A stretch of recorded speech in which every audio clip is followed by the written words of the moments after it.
Good morning and welcome to Sunday Soul Day. Today we're privileged to sit down with Michael Granville, a remarkable individual who embodies a fusion of athleticism and artistry and is now the founder of GFIT. Back in 2015, Michael was honored as one of the California Interscholastic Federation's top 100 athletes of the century.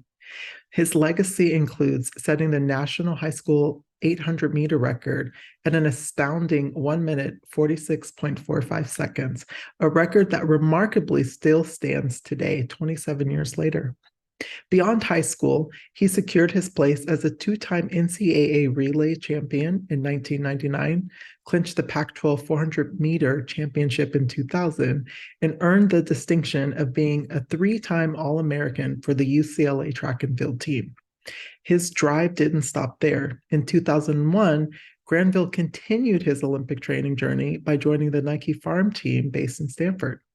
After concluding his impressive track career in 2004, he embarked on a new path that combined his passion for fitness and fun. Michael's vision took shape as the GFIT Bootcamp, an all-inclusive fitness program dedicated to fostering fitness-conscious community across all age groups, sizes, and fitness levels. The GFIT Bootcamp experience is a dynamic outdoor training circuit that seamlessly integrates things like TRX, weights, battle ropes, and jump ropes. However, the most essential piece of equipment remains your own body weight. With the sharp focus on eliminating training guesswork, GFIT presents a comprehensive program led by Michael himself. With over 15 years of experience guiding boot camp groups and track practices throughout the San Francisco Bay Area, Michael stands as a seasoned leader in the fitness realm. But that's not all. He's also a loving husband and a dedicated father of three. Please welcome my friend and former teammate at UCLA, Michael Granville. Demisha, I'm so happy to be here. Thank you, Ali.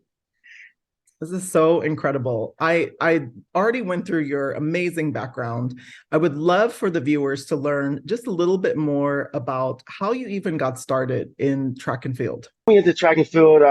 My dad was a big track and field star at Linwood High School in Northridge. He ran the 660 and the 440. And then we grew up as a family of five. Mom and dad, we were very outdoorsy. We like to go roller skating, jogs around. We go to Compton College, do some repeats. In 1987, 88, I played football. That's right. I played Pop Warner football for a season. And then after that, my dad found out about Arco Jesse Owens track meet. So I did that in 1988. I ran the 200 meters. I got my feet wet in the sport. But I really wanted to play like footballs, but my dad was reluctant for that. So we agreed to baseball. So I played some baseball.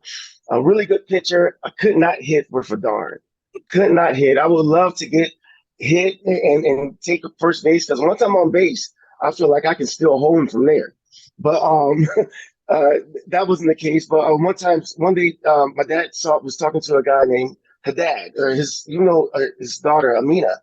She went to Long Beach Poly, I believe Texas as well. Amazing sprinter, and he was telling me that she was a part of this team, and they're giving out plane tickets for kids that can make the team, and they were looking for somebody for the relay, for the 4x1 and the 4x4. And so all I needed to do was make a qualifying time to be the fourth person on this relay team for the club team. My dad heard plane ticket, he heard track, that's all he needed to hear.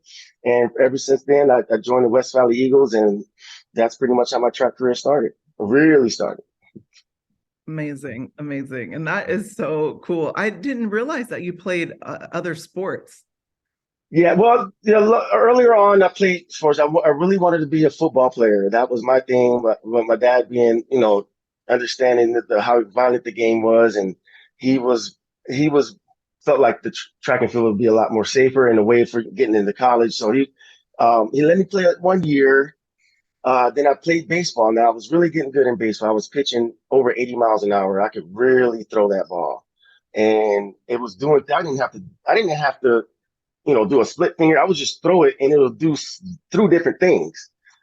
I'm like, wow, I guess that was curved. I was just throwing. There was one time the back catcher, during the middle of the game, he called timeout and came to the mound. I was like, oh, this is cool. This is how they do it on TV. What are we going to talk about? And he comes up there and is like, it's hurting my hand. Can you slow down, like take some of that off of the pitch. I was like, boy, you better get back over there and take these pitches.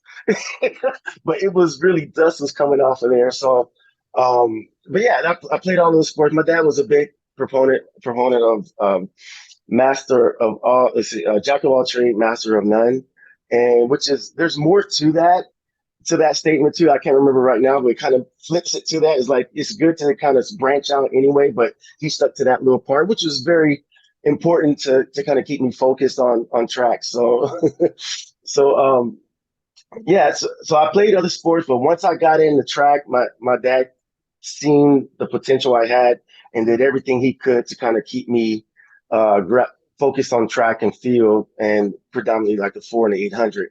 But he made sure I was well rounded in other ways. He wanted to be focused in track and field. Once in 1990 happened, he knew that was the path, and that's which I agreed on. Which a little bit of success helps you make that decision. And I guess I should stick to track since I have the national record, right, or I won the Junior Olympics. But back in my mind, I did have that feeling of I wanted to be a football player. I was a bigger guy for a half mile for a middle distance runner. I would do 500 push-ups every day and stuff. So. Wow. So once I got into that, but he helped me be well rounded with school, art, and just being social out there. Amazing. Yeah. And I can imagine your dad being your coach in all those, different sports and getting you kind of into track and field. What was his guidance like, like his mentorship? Like, how did it influence your journey as an athlete and kind of contribute to the achievements that you accomplished? I mean, he's a big hero of mine growing up, just going through his old track spikes, his pictures and seeing his accomplishments. He ended up getting a scholarship to Northridge, and he was very accomplished 660 runner, 800 runner, 400 runner, and just seeing the muscles he had. And is such a charming guy, and if you ever see these movies where there's the boxer and there's the corner man, and he's always giving them the motivations you can do it, and there's nobody out there, it's not a championship, and so he would shower me with positivity, with no one's better than you, and you just kind of believe that. And then on the top of it too, on the flip side of that is also faith without works is dead. So it's like you can believe that you're going to do that, Yes. but now get up and do it. There was one time I was just kind of lazy in the morning, just kind of being super lazy. And he said a name. He was like, "Do you think Jason Johnson's laying down like this right now?" He says, "Trust me, somebody's out there." And Jason Johnson was shout out to Jason Johnson. He's was a top runner out of Louisiana growing up. He was the 400-meter guy that, at really, once I was able to beat him, it was just like, okay, I can really take on the world. So he was like, "Do you think Jason Johnson's sitting around?" And ever since then, I would do push-ups every day. And so he was that person to be my corner man, but also be the person that kept me honest with me attaining my goals. Yeah, I love that. He sounds very similar to my dad, who Sure. played, professional football and was definitely sports were very big in our household. So he was quite the the driver of get up and get at it no matter what, like rain, sleet, or snow. Right. They're doing what we need to do. And even just watching him, which, like you said, you look to your father, watching my father accomplish all the things that he did, was really inspiring to us, because it just let us know that it was possible. Your father inspired me too, girl. Especially your dad, my dad picked something out of a magazine or newspaper he found about your dad's training. I think you were in the picture, and it was that hill. I don't know where that hill was. Oh, the hill in the Bay Area, the infamous hill that whatever that is, you gotta let me know where it is. Oh man, that one right there trickled down to me too, girl. Yeah, it was in San Carlos, actually. It's a famous hill in San Carlos. Is it Hall? So Hustler. Yeah, no, it's the one off of Edgewood.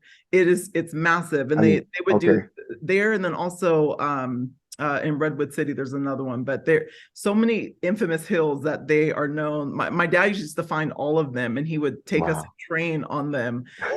Even before I would touch the track, he wanted to do the conditioning, and that's how we condition lift. Same here. The hill, and that hill, man, it definitely You take tested the I your and put the E gangster. on You know what I mean? It tested you it. because it was no joke. I believe you. But yeah, but I know having that father figure, you know, that Mhm. while you're going through it and accomplishing or trying to accomplish the things that you're trying to accomplish, I just can imagine how instrumental that was for you. So Yeah, and he knocked a lot of the edge off of it too. That was one thing that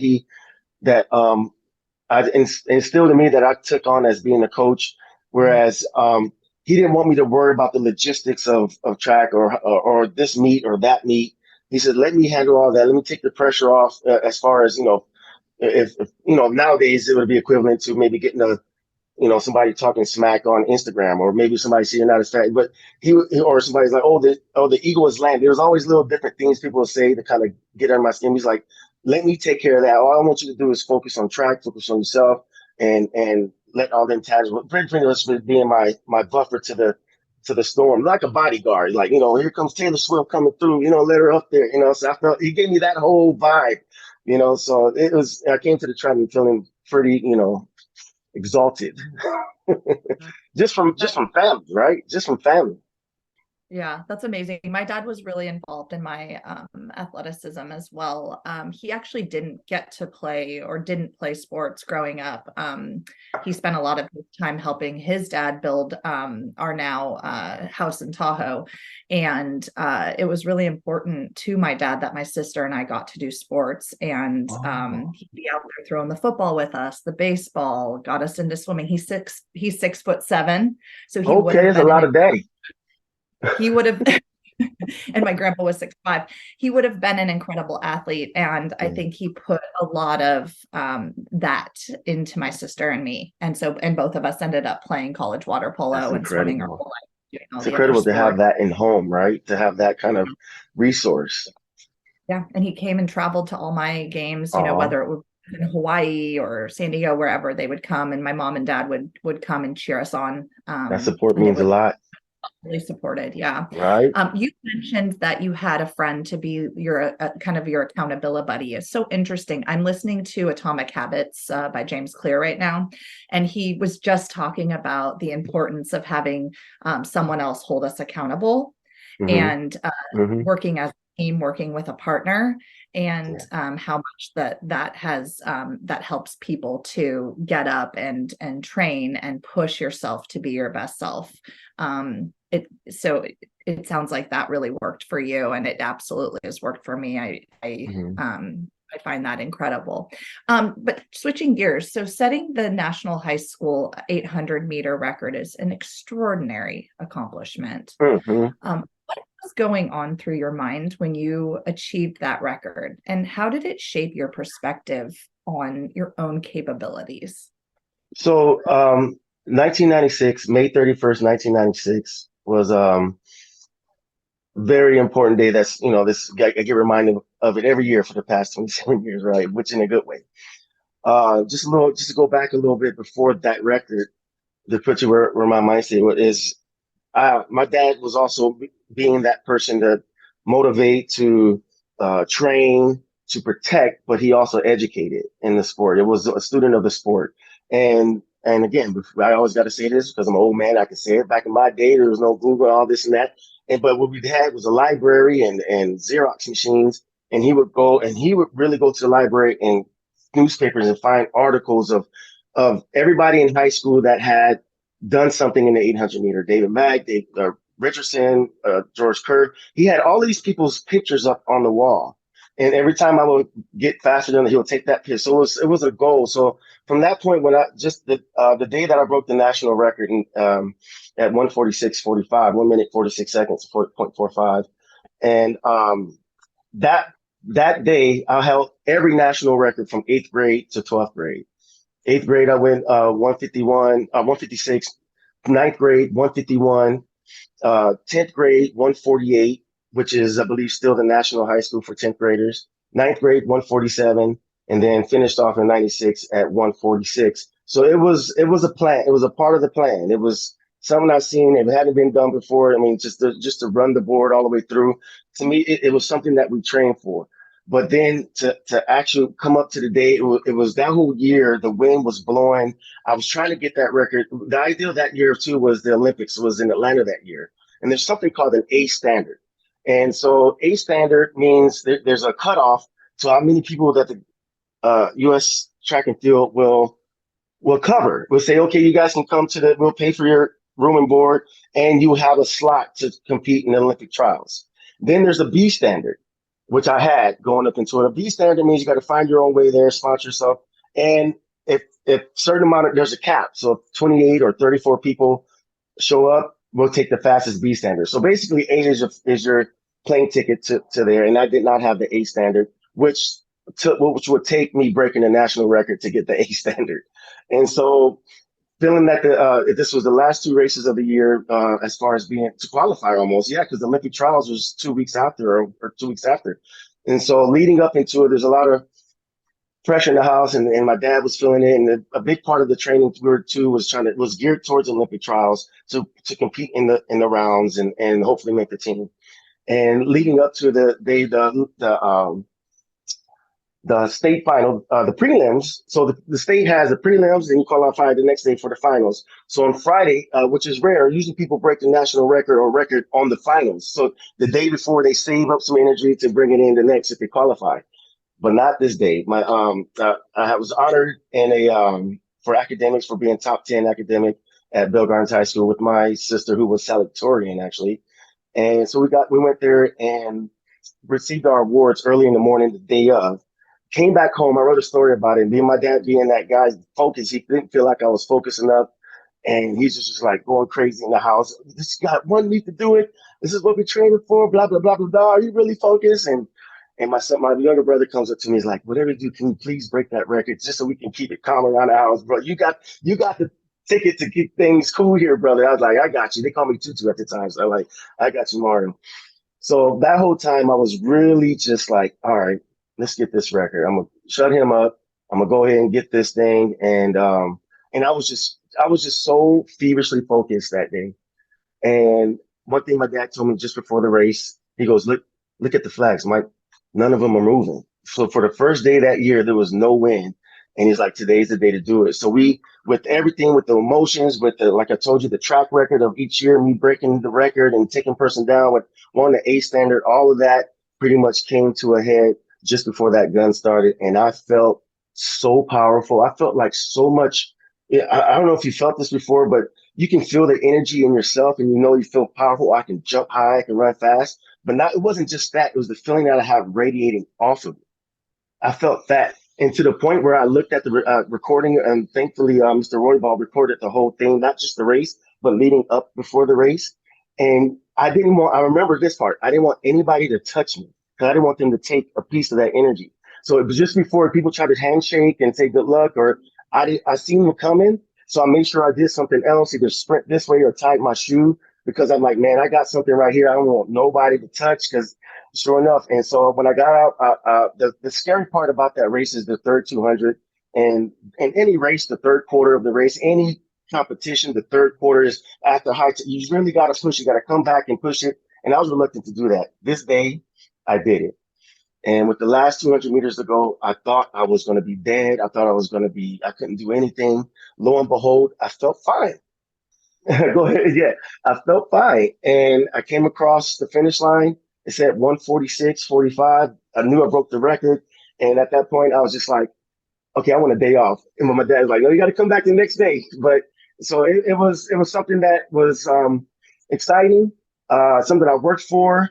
And to have it at that moment was business as usual. Okay, I got this. I got to come back the next day. The Olympic trials the next week. But not until like 15, 20 years later, I really got a chance to appreciate what I did that day. I can so relate to what you're saying about the nobody touch me, right? Oh, really? Because I'd be back for swimming. I'd be in the clerk of the course, and I wouldn't want anyone to talk to me or touch me, because I'd be working on turning that anxiety into excitement. Mm-hmm. And once I had that, I wanted to tune everybody else out and get in there. And all of a sudden you hear that beep, and I'm just like in this out of body experience. And I was so happy to hear that from your angle. I mean, that's exactly what it is. Yeah. and you feel like you're a different being, like you're just all of Mm-hmm. it, like you have gathered some sort of energy outside of yourself, whether it be God or the universe or something, but you're just gathering it. So You I can tapped totally. in. You tapped in. No, I so relate to Michael because I used to do the same thing and I would That's wild. literally dodge people because they would come over, to say congratulations or shake my hand or talk to me. And I actually wouldn't speak to anyone, including my dad. He used to drive me Mm-hmm. nuts, but he finally understood, that it was so important for me to channel that inner, Yeah. beast is what I used to call Yeah. it, Yeah. and just leave it all on the track. So it's so funny. The three of us just had a similar experience. Yeah. And opponents must have thought we were rude. Like I had a kind of a bad reputation for they thought I was conceited, and it really was I Mm-hmm. was focused. Yeah. It's focused. That was a big part too. Where earlier my dad would actually help out with that too, because my dad is a very powering presence. He's very welcoming too, but he can turn it off and you just know not to come around. And he had he will always be around me. So if anybody should come up, he'll see him and he'll almost put an arm out like, what you got to say? He gave everybody 10 seconds. That's what he did. And at the 10-second mark, he'll decide whether to keep it going. And he taught me that something I had to learn to kind of shake off later in life. I was like, but because not everything's attractive, right? That was something that was a part of his protection to kind of make sure my focus was unbothered. I love Yeah. that. I love Yeah. that protection. I had it too Yeah. with my track coach. Shout out to Scott Evans, who's an amazing track coach, former football player. So him and my dad, two big football players around me. Not many guys wanted to come talk to me, That's So right. I understand the protection. But Mhm. you're such an accomplished athlete and now fitness entrepreneur, and have been doing that for many years now. But you're also an incredible artist. I'm looking at your Thank artwork you. behind you. Can you Yes. tell us more about your passion for art and just where do you draw your inspiration from? Oh, I like that. Where I draw my inspiration. I'm a dad. I love puns. But so as part of my growing up, I love art growing up. My dad was also an artist, and I seen some of his pencil drawings, and again, I was emulated that. I wanted to be that. I wanted to show him that I can do the same thing. And but I always remember drawing growing up. It's just something I really like. I like to. It calmed me down, and I felt like time just passed, as I painted or back then it was just drawing. My dad noticed I had something, a talent in art, and he pointed out different directions I can take art. And this is early on. And he would tell me, draw what you see, draw what you see. That's how you draw. He showed me, the body is 7 heads. He gave me all the basics on how to shade and divide up the head where the eyes and the ears meet with the lips, blah, blah, blah, and perspective. And then, all this over playing chess, with him at 6 years old. And he's just molding this athlete, artist brain, and I'm just taking it as fun. Okay, this is what you do. Just draw what you see. And that's what I did. And as I continued to grow in art and get more, the thing is with art, I think everybody's an artist, but what makes you whatever you put on your canvas, so to speak, is a skill. The skills you pick up along the way. It's like, oh, okay, I've used pencils before, now I have pastels and this and that. So as I grew in art, I would make money in high school by drawing, a boyfriend and a girlfriend, $10, $20 here. I would draw Michael Jordan against Magic Johnson scenarios, color pencils. And I took my first art class in high school, in my senior year in high school, where I was introduced to oil pastels, acrylic, to canvas. I mean, at home I just had crayons, and so it opened up charcoal, which I really fell in love with, and started winning local contests and little $100 here, little $100 there. So art was a way of me to pass time, and then I noticed it was a way for me to get some, little lunch money here and there. And I think seeing somebody paint and draw you or draw something that you like, there's a connection that you have, which is something I feel like is that person that likes to build community that's in me. That was just a little pieces of what I was formulating, what I would be in the future as just a community organ, somebody that's just they can fit in a circle and just get people together and then step away from that circle and say, all right, look at everybody, meeting and talking it up. So art kind of brought that to me, brought community. I didn't draw in college. I drew one time, actually. I drew my last piece I drew at UCLA. There was a girl on the track team. We kind of talked a little bit, and but she asked me, could I draw a picture of Jesus for her in this scenario of him in the ocean, bringing people into the ocean to come to him. I was like, oh, okay. So I sketched what it was, and forgive me out there, Kisha, if you're still out there. I liked it so much, I kept it. I was like, oh my gosh. It's so funny. Just right now, too, I was commissioned to paint something, and I liked it so much. I was like, man, I want to keep this. And my son was like, you're just going to keep that. So now I'm going to give it to him. But one thing my dad did teach me, too, about two valuable lessons he taught me with art. One, draw what you see, which really helps, is a tool that I use still. And the other one was he saw that I got distraught, that some painting or picture that I drew, maybe I dripped sweat on it or something, and it got destroyed. Um, and he told me he got that paper and he seen me working. He just took it away. He says, life's going to happen. Things happen. You know, you put yourself out there in art, but, and you know, a fire can happen. The wind can blow it away or it can get destroyed. Things happen. But you as an artist, you should be able to draw it again. That's all he says. He says, don't worry about it's in you. Don't worry. Once you put it out, let the world take it. It's art. It's for the world, but you can do it again. And that right there is something that I stick to this day. And so just kind of moving on, I started painting again once I moved up here in Northern California. When I retired from track, I started painting a little bit more. And again, I found some of my art pieces in local businesses like Agile Physical Therapy. I have art up and through there in different people's homes. And then since 2020, I just wrapped it up, and that's all I do now besides, you know, teaching people fitness and telling dad jokes. I love it. I love it. And you are an amazing artist. I love your art. Thank you. And like I love that you said that everyone is artists. I feel that same way too. Mm-hmm. And I believe that we're all creating something from nothing, you know, and I'm always amazed at artists, you know, that they can take a blank canvas or a piece of paper and, you know, like pull something from inside of them, deep inside of them. And, you know, whether they're gathering inspiration externally or internally, it's just so beautiful to see what they come up with. My kids are artists too. Like I have a little artistic gene, but they are extremely artistic. And so I'm so grateful for that. And we really push art in our house. It's empowering too, just to see your kids being able to, you know, not be afraid to use the paint, to get there, to get in there and fill up the paper.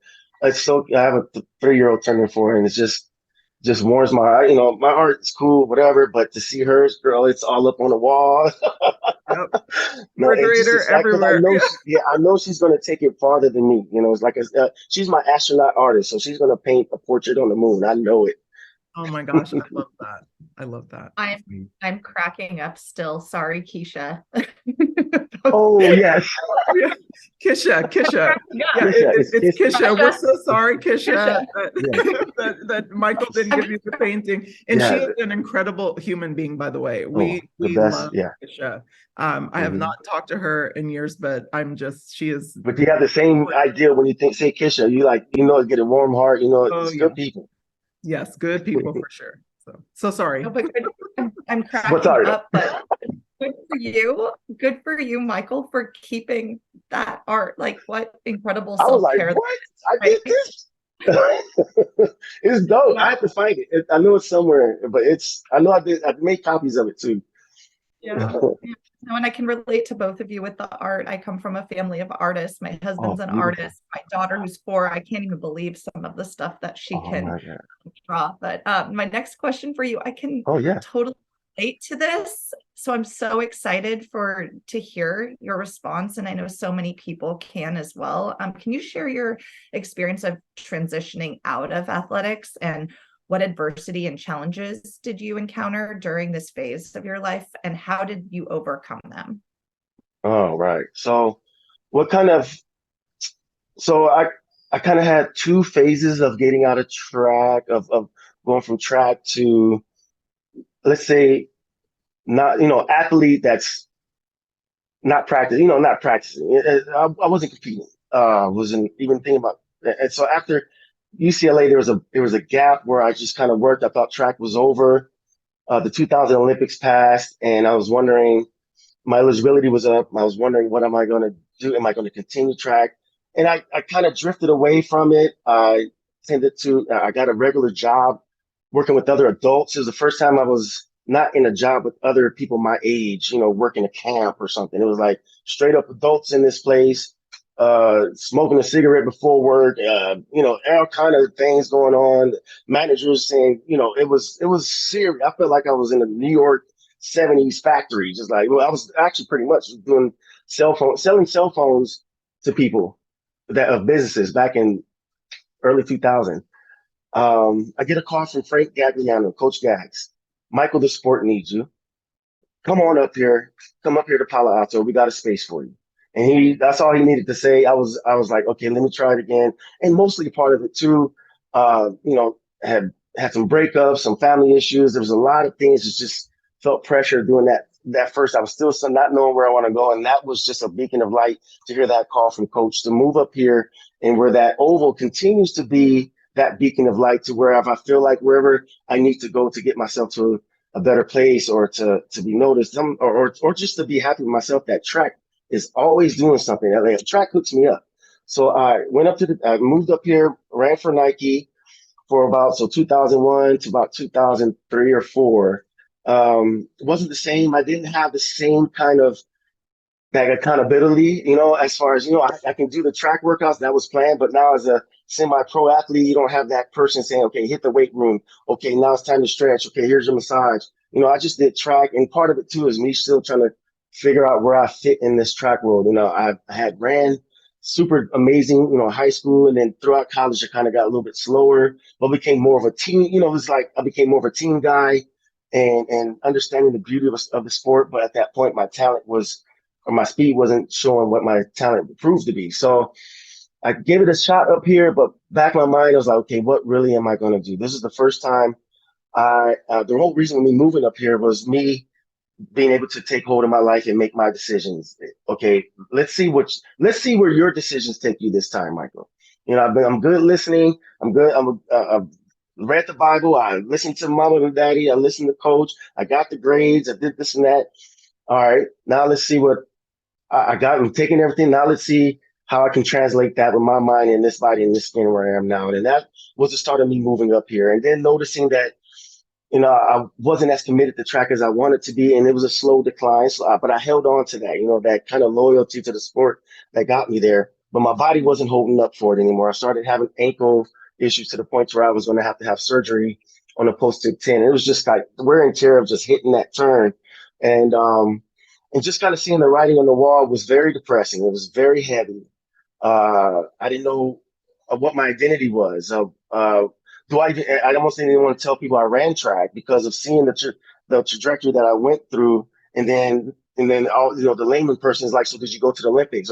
And they say it like that because it's just the next level, but they don't know how many layers it takes and so many people that you see make it. There's millions of people that probably helped that person make it to get to that spot, which I'm happy to be of. But now it's like, okay, Mike, we trust in your decision. Who are you? How are you going to contribute to this life? How are you going to make money? So at that point, like I said earlier, just building a community. I'm always happy to meet people, to talk to people, to try new things. Uh, uh, what makes it fun? Art became really big, really affluent in my life at that point, to where it was just not selling it. It was just something that kept me at peace. And then one day, I was telling jokes at a table, and somebody's like, "Mike, you should be a stand-up comedian. You are so funny." I'm like, "Get out of here, man." I said, "I'll think about it." And so I started writing, and this is why I believe the power of writing, power of visualizing victory. Be careful what you write. Be careful what you visualize, because it can be right at your door, And I'm not saying it as a threat. Like say you want to be a comedian. The next day, somebody would say, "Hey, I'm looking for a comedian. Hey, I'm looking for art." It's amazing how this early this year, I'm like, I'm ready to accept new clients. I'm ready to work on the weekends. 2 days later, hey, and it's amazing. So that's what I say, when you write it down, when you want it and you prepare for it and you visualize it, be ready when the opportunity knocks on your door. Okay. Because you summoned it. Yeah. Yeah. Oh, well, thank you for sharing all of that. That's incredible. Um, And I like that you touched on setting intentions or the power of our thinking. oh And it's boy, something yeah. I tell clients all the time is be careful what you think and practice thought stopping and replacement, because what we think will lead to our actions and Amen. lead to what we manifest. And so your Hell awareness yeah. of that early is an incredible Mm-hmm. gift to have. Oh, what? Yes, I love that. I am big on writing things down and manifesting. My dad taught me that when I was, coming up in grade school when I just started track and field. He would have me write down my goals, but more importantly, just the time. And so I would literally write the time everywhere on my notebook at school, like everywhere. And so it's like the power of writing things down. I love that you did The that. blueprint, the blueprint, Yeah, you know, and you hear, I yeah. mean, there's an athlete just recently, I don't know his name, but he's from UK, and he's 29 years old, and he's starting to run his PRs, and recently he's been writing down his times and everything. And recently, the last 2 or 3 races, he's wrote down it, and he shares it on Instagram and shows you that he's. Yeah. I mean, it's amazing to see that this is occurring, a theme for high level athletes, maybe. It is. And I mean, it translates into so many different areas. Like I used to write down the salary I wanted, I before heard that. I go into jobs, and I would get exactly what I wrote down, Hmm. hand to God. Hmm. So I um, believe you. tell us about the transition, out of kind of, discovering yourself. It seems like you tried a bunch of different things, and Hmm. really community was very important to you, leaning into your community. Um, tell us, like, how did you transition into GFIT? Like, what were you doing right before that? And then how did you start Yeah. it? So so just before, so as I was still training with the Nike farm team, I was working at Starbucks, so to supplement my what they gave us for room and board and stuff. So I was working at Starbucks real quick, get a quick job, bought a bike, living up here in the Bay Area. I don't know if you know about the Bay Area, but there's a lot of Pelotons. There's people dressed in uniforms like they're in the Tour de France, just on a lunch break bike. You know what I mean? So I'm like, whoa, I got to buy a bike just to fit in. And so, Mama, they got bike lanes up here. What? So I remember it was a fitness oriented kind of community here. Everybody was outside jogging. It was an outdoorsy kind of feel. Even though LA is outdoors, I didn't remember really seeing that many people hiking, and it was just more in a gym or something.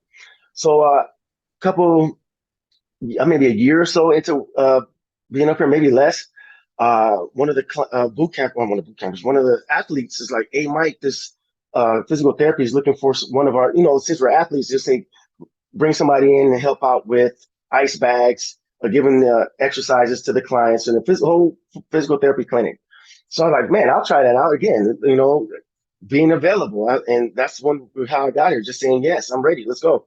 So I went in, and I had that bike. I got lost. Back then there was no Google. I had a paper in my hand with the map, biking, and I bust into the physical therapy clinic like Kramer from Seinfeld, like, "Hey, where's the job at?" And the only reason why I know it sounds like that because after I got the job, people told me like, "Man, when you came in, we're like, your whole energy was like, whoa, what's going on here?" So imagine that, from the job interview, since the sweaty guy. So I walk in, and this is where community works, networking, just kind of come, not burning bridges really kind of helped out. And I opened the door, and it was my trainer from UCLA, Mark. And I look at him, I was like, "Mark, what are you doing here?" He goes, "Mike, what are you doing here?" I said, it's about this job. And he goes, "Oh, fine. Yeah, I think you'd be great. How much you want to make?" And I was making $9 an hour at Starbucks at the time. So I said, 12.50. He goes, "Great, you got the job." I was like, "Damn, I should have said 20." The way it was. But anyway, I think that my experience in there was what was way more valuable than the wage I earned, because from there I learned everything and anything about hands-on training behind physical therapists for 2 or 3 years. I learned, pre and post surgery exercises. This is what you do before. This is what you do after. This is how you progress. So I learned on the job. Then I got certified in personal training, group training, then massage therapy. So I kept doing things that kind of helped me move up the ladder in the facility. And they allowed me to do massage. So I kind of opened up a little business. They let me do personal training and massage there, in addition to the time I spent through there.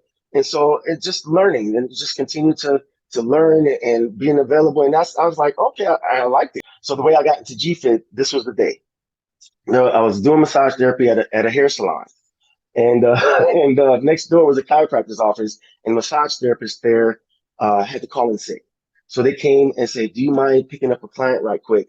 I mean, seeing new clients is kind of nerve wracking. Yet again, from some at a whole new place that there's no connection why they should know you. So I went in there just super professional. Being a guy in massage therapist, you want to be like super professional, be the most humblest person in the room, blah, blah, blah. So I did all that. And this lady, Laura, she, Schuster, yeah, she, as soon as she got on the table, we hit it off. She was talking through the massage. I'm telling her about my life. She's telling me what she's doing and this and this. She goes, you know what? She gets up. I know you'll be the perfect person to be a part of this boot camp. I'm going to call my friend Melinda. She calls Melinda. The next day, I meet Melinda. She says, I wish we had more of you to hire. You're the type of person we're looking for. And so that got me in the doors. It was called Community Boot Camp then, Community Boot Camp, run by Patty Perper. She's a very important person in my life, but she started this business. I got hired in 2006. She sold the business in 2010.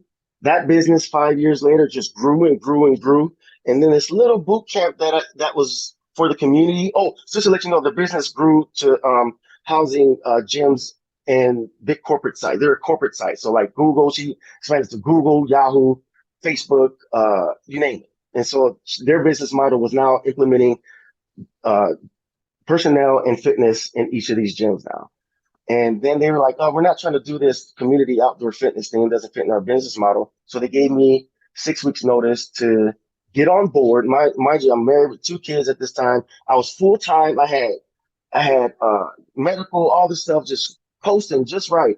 And then they said, not only we're going to go take your medical away, you're going to part time.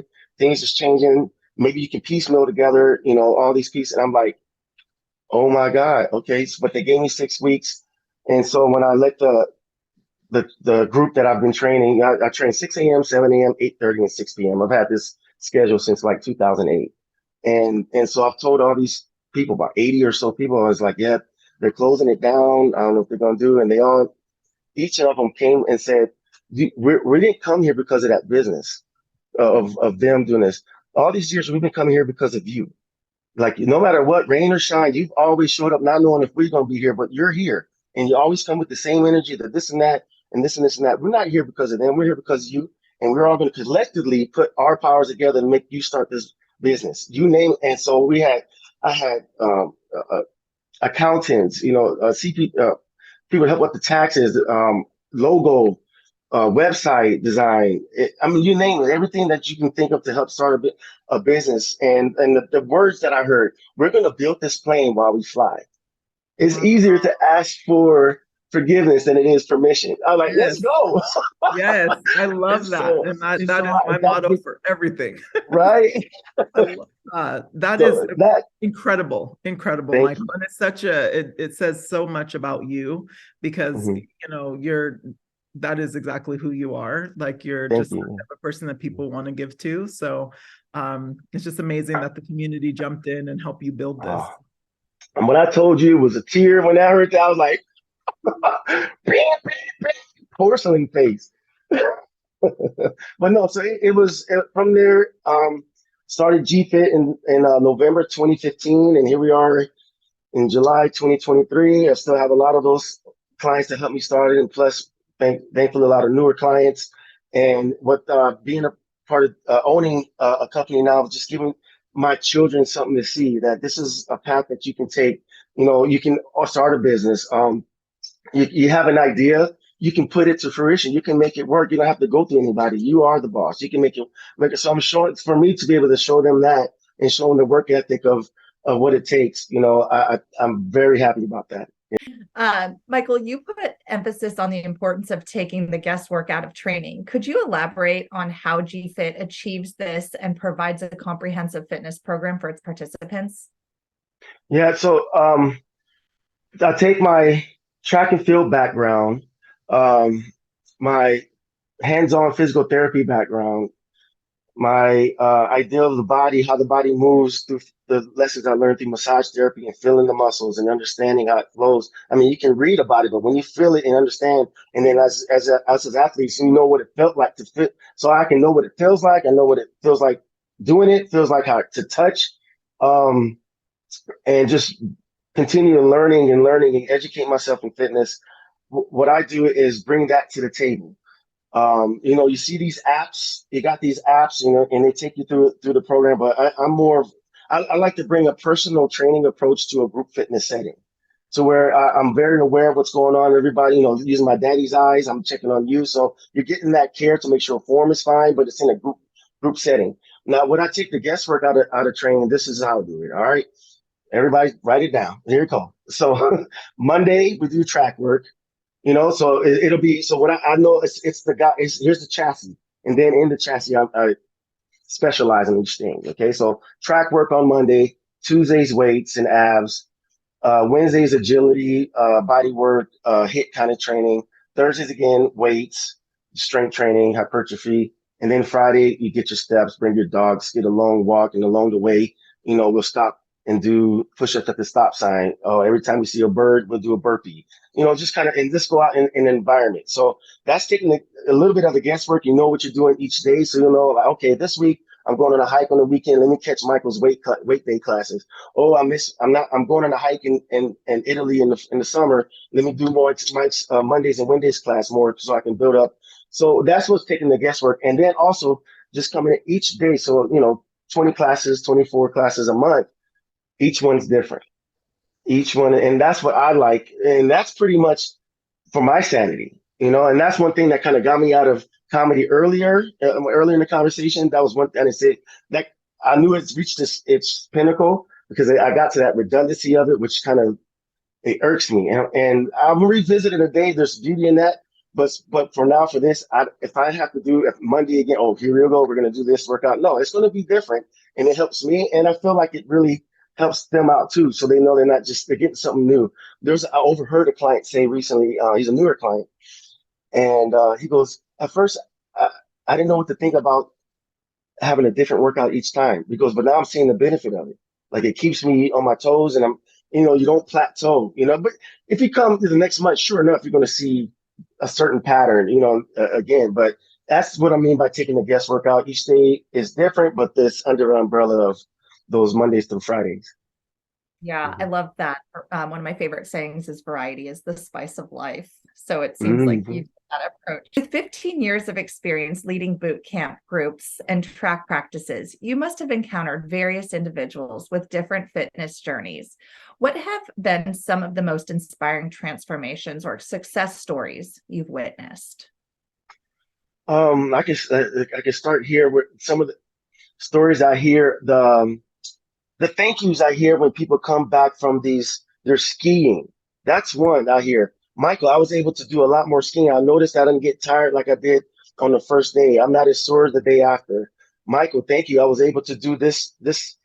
Oh, I was walking through the house and I would have fell down, but because of the agility stuff you gave me, I was able to take one more step and not fall. Or if they did fall, they were able to brace the fall, the impact. To me, those are I tell everybody when they're doing something and it looks a little, like it's super professional or why are we doing this? I said, is you never know where you're going to need this. You never know we're going to need a certain balance or a certain wall sit, or if you feel like you have to get down and reach for something, like the remote control went under the couch. I train, athletes from junior high school to high school and college. So yeah, college as well. And my oldest client is 96. And to me, just seeing that person at the age still want to, and just that alone, here's an accomplishment. My 86-year-old client, she's a woman. We got up to 3 pull-ups this year. When I say pull-ups, I'm just hovering around her just to protect her. But Pat can do 3 pull-ups, and I tell her, I said, you're a part of a very exclusive community, exclusive group to do 3 pull-ups. I said, we can walk down the street and I can go to 100 people. They couldn't even do that.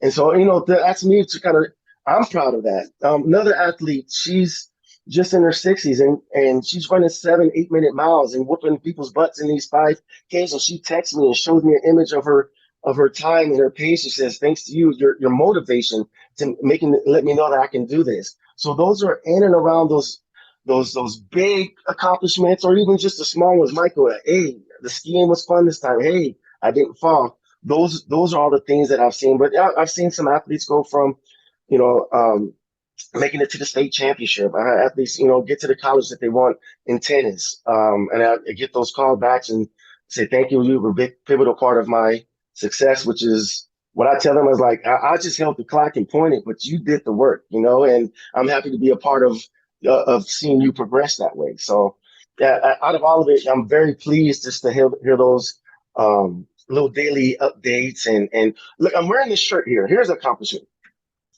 It says push-ups, and then there's a number that says 111,863 reps in 31 days.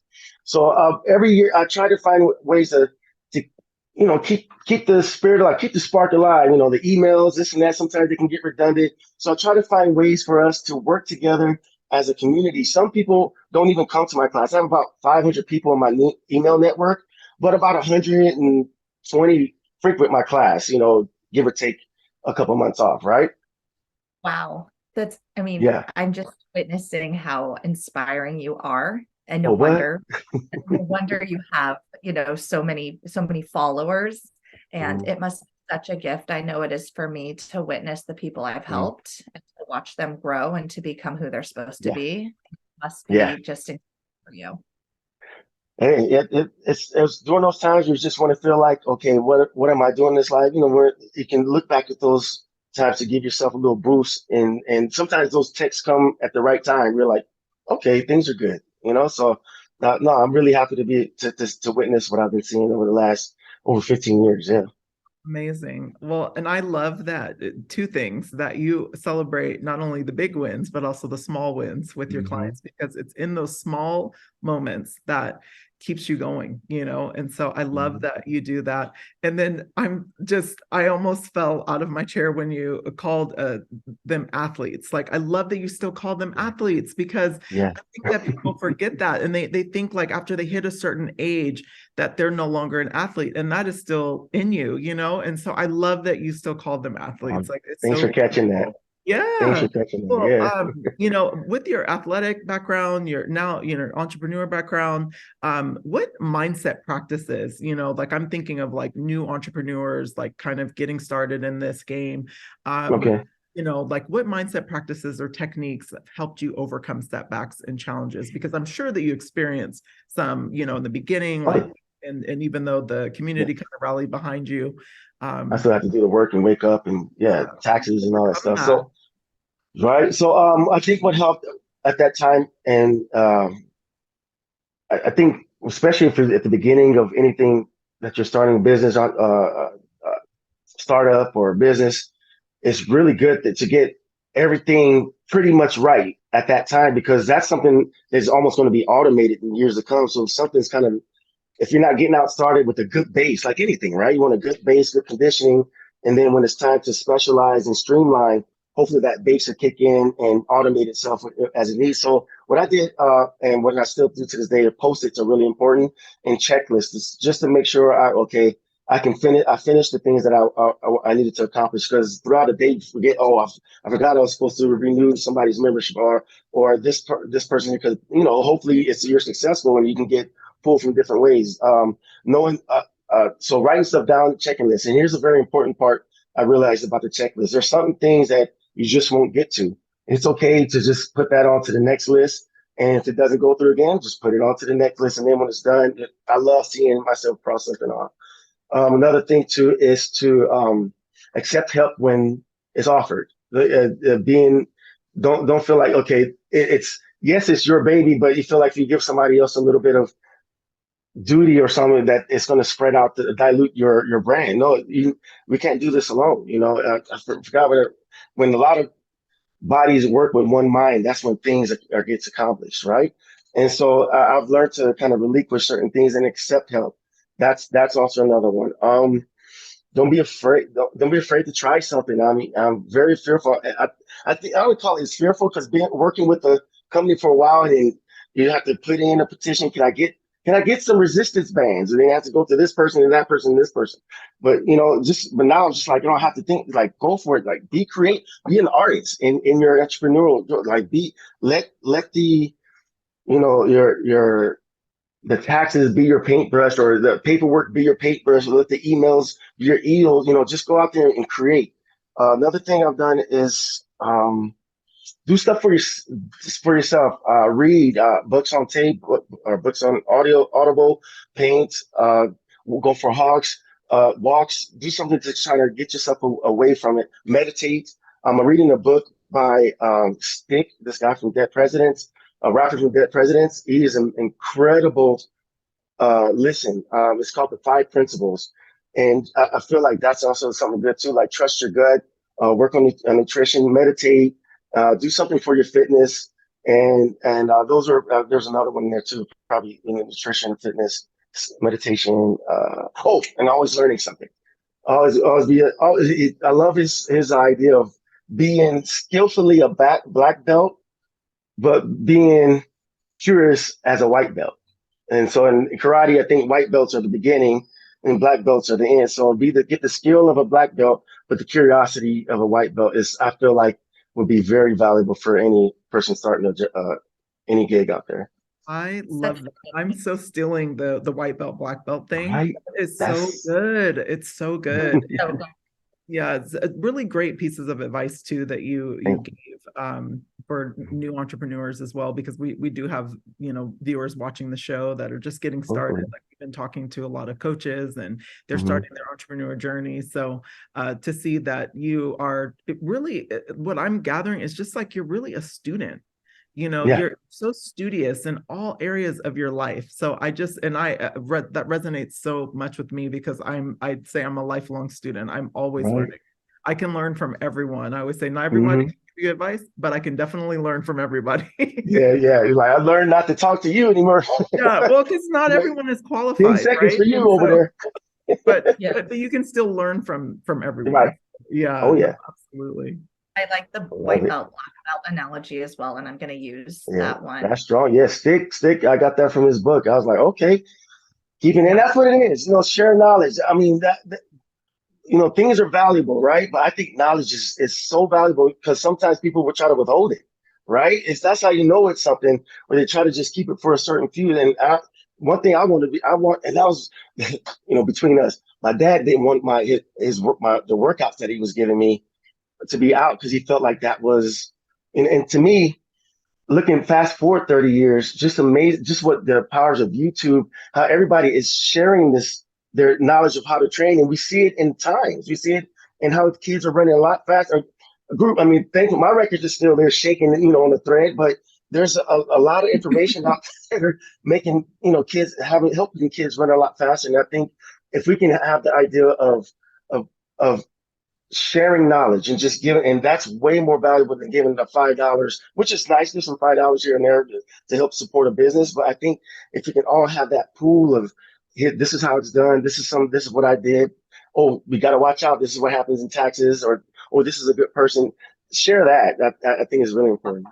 So speaking of your dad and children, I have a two-part question. Do your children play sports, and do you think that you will follow in your father's footsteps and coach them? Yes. So, I have children. Yes, I have, Isaiah's 15. He's a rising junior. He plays football at Woodside High School. He's a starting, speed guard. He plays offensive lineman. My 12-year-old is going on 13. He's a rising seventh grader. He also plays football. He's a wide receiver, defensive back, but he's a wide receiver in any way that you think of a wide receiver. They call them the divas, right? That is him. It's so crazy. So, like, if you could change uniforms every quarter, he would. He's like, okay, in the second quarter, I'm gonna come with the black gloves with the red. I'm sure she'll pick whatever sport that she deems to play. Now, coming up from how my dad coached me, I think I went totally flipped the way he did. I was more hands off. As far as coaching, I try to, I give them some skills. They can come to my boot camp. I give them understand, but I'm not really on them like that. I want to see what happens, how they do it again. If they come to me and ask me, train me or do something like this, I will. But I'm grown with them over the years to realize I want to provide them with the avenues for them to take the path of fitness. But in between all of that, say, hey, do what try your path, try what you want. But in that, once I see them locked in, that's when I allow myself to be coach dad. We're like, okay, you're going out there, but are you doing the things to take care of yourself so you can continue doing what you seem like you like football? Now let's do the things so you can take care of yourself, so you can continue doing what you like? Can you ice? Can you go to sleep? So I try to be more of that type of coach around them, that it's not all about the X's and O's and how much you can bench press and how much you can sprint. Yeah, you're going to do all that, but how are you going to do the stuff that help you maintain and do what you like for a longer time? And that's where I come in. I want to see, and what I saw something the other day where I felt like, okay, my approach is working. Lead the horse to the water. That's pretty much my approach with them. Lead the horse to the water. And the other day, one of the hottest days on the weekend, my son, he got the ladders that I have out there. I always tell him, I say, I got ladders out there for you, agility ladders. I got this, I got the balance, I got the weights. It's all out there for you if you need me to help you, but I'm sure you guys know what to do. And he went out there, he set the cones up, he was working, he was sweating, he was coming in for water. And to me, I'm like, that's as a father, that's what I want to see it, because I can push you and push you and push you, but then you're going to get to that point where I won't be around to push you. How are you going to push yourself? You'll hear the words in me saying, push yourself, take care of yourself. So that's my approach there. And more importantly, just to be that dad in the stands where I can just sit back, some popcorn, a little soda, and just see my kids and be a part of it, because I've always been on the field, but just to be in there and having somebody to cheer for, to me, is what I signed up for as a father. Yeah. And I like that you are, and no disrespect to our fathers, right? They did the best that they could with what they had, and they wanted the best for us. But for us to stop and evaluate what worked for us, what didn't, and then your approach of leading the horse to water and then letting them decide what they're going to do with that, I think is incredible. Yeah. And it saved me a lot of white hair. That's amazing. I love that, Michael. I love that approach. I'm trying to do that with my children as well. So that approach. Now, as an entrepreneur and father of three, and I see a few white hairs creeping up. They there. How do you fuel your soul? That's one question we ask all of our guests, because as we're doing all these things and serving others in so many ways, how do you take care of yourself? So last year was a tough year for my life. I was pretty resilient most of all these years, 45 years old now. And, life has its ups and downs. Pretty even kill, has some, you celebrate the successes, you work through the lows. And remember I said earlier too, I was always available, yes, take this, but there's a certain point where if your cup is not full, you have nothing to give to somebody else. And last year I hit that spot. I hit a spot to where when my mom passed away, and I was letting understand the meaning of life, what I'm here for. And it's just a lot of stuff happened last year, that being the worst, but there was a lot of stuff close to that too, right?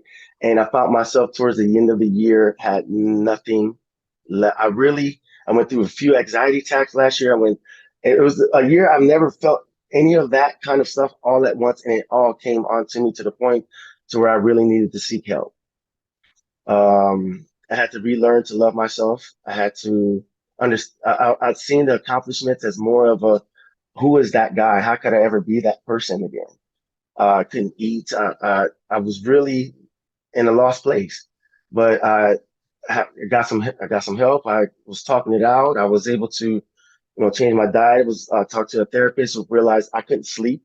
That part too was really, because my mind was just kept steady going to where the point where I couldn't even, working out just seemed to be burnt out could be the thing that I can describe it to say a word, just burnt the F out.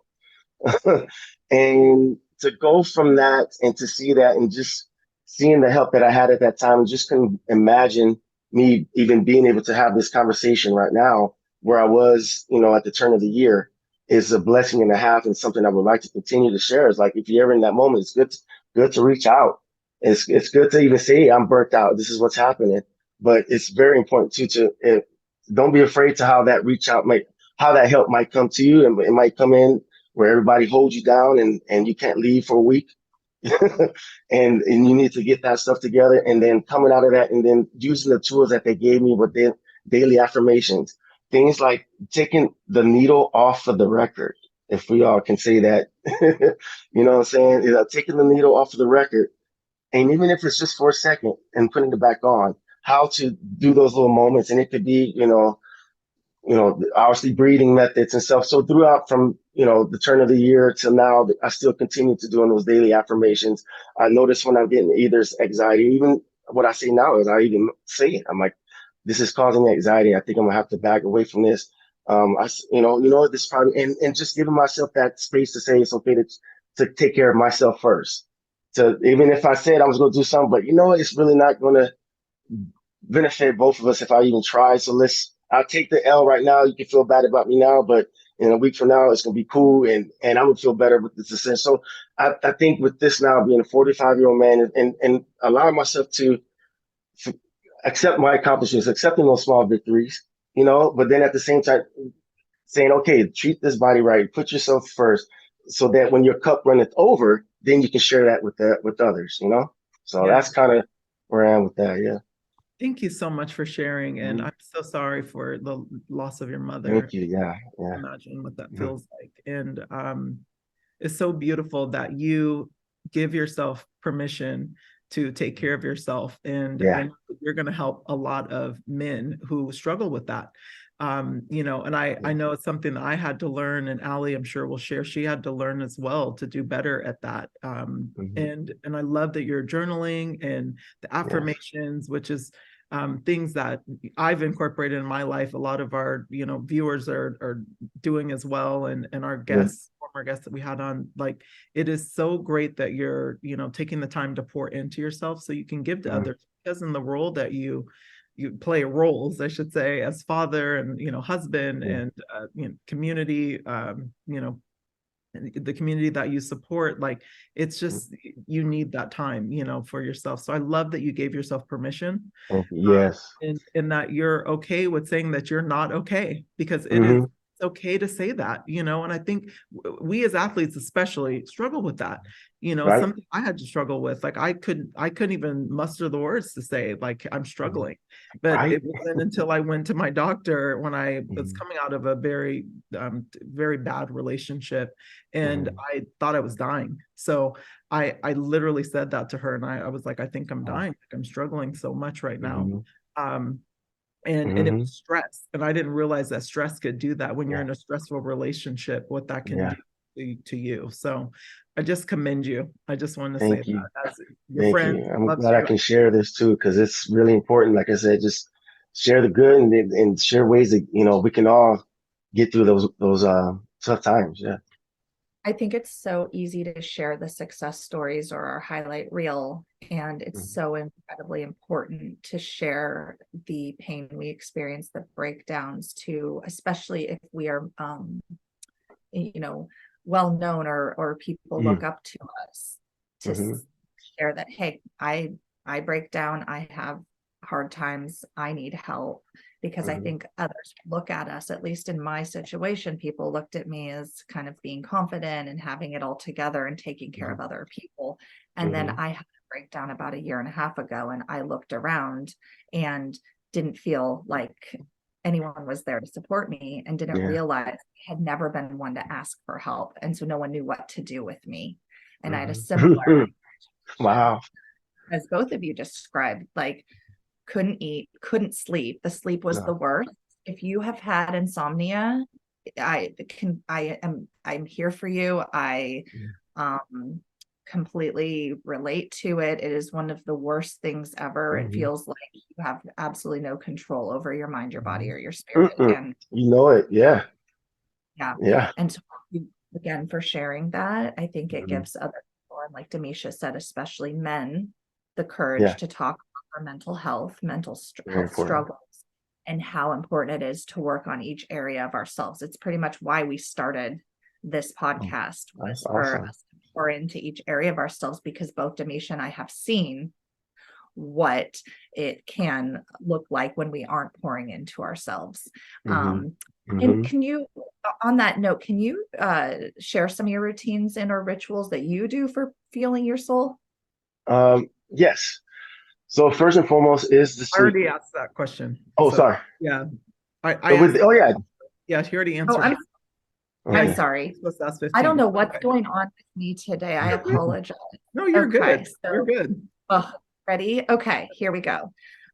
So looking ahead, what are some of your future goals and aspirations for GFIT Boot Camp? And how do you envision spreading your message of fun through fitness to even more individuals?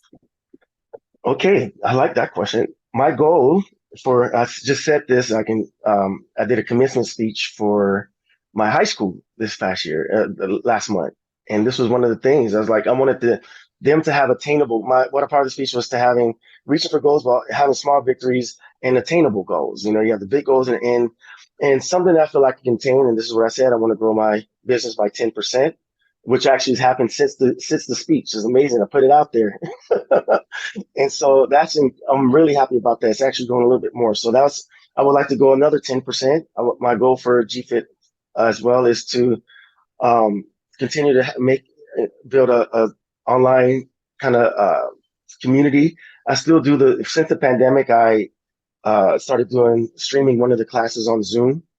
And so I feel like there's people on Zoom that I haven't even met in person or even seen their face because they don't put their screen on, but they're still doing the Zoom. So that's something I would like to get more into, even if it's just recording more exercises and having that platform available for my clients when they're out of town, or even people who are interested in joining boot camp but don't want to, come out from behind a tree so they can just look at a video and see how it goes. But that's my goal for GFIT, and the way I'm attain that too is to continue to push it more socially, not so doing more stuff locally, more runs. I kind of got away from the booths and things like that, but I'm going to be a part of a organization called Girls to Women, and it's an organization that helps empower girls from kindergarten to high school, empowering them in the STEM department, art, and just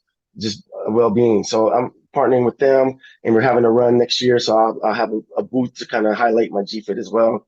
Also, just have advertisement signs up and everything. But the way GFIT has worked the best in the future, in the past, and I think in the future, is word of mouth. People just going and like you said earlier, bringing a friend. Boot camp is better with friends. So when we had just kind of talked briefly in our just in passing, we had mentioned that I want to come to one of your boot camps, and I'm going to bring Demisha along with me. Doors open. Bring your friend. There you go. Boom, boom. I can't wait. Be there. I can't wait. Well, Michael, this interview has just been incredible, and you are such an extraordinary human being, let alone all the things that you have accomplished. So we are so grateful that you blessed Sunday Soul Day today, and Sunday Soul Day, to join your boot camp. And I'll be sure to include all of your links so everyone knows where to find you. But your website is just gfit.co, correct? That's right. That gets me right to it. Yep. Amazing. Well, thank you so much. And happy Thank you, Sunday, Demisha. everyone.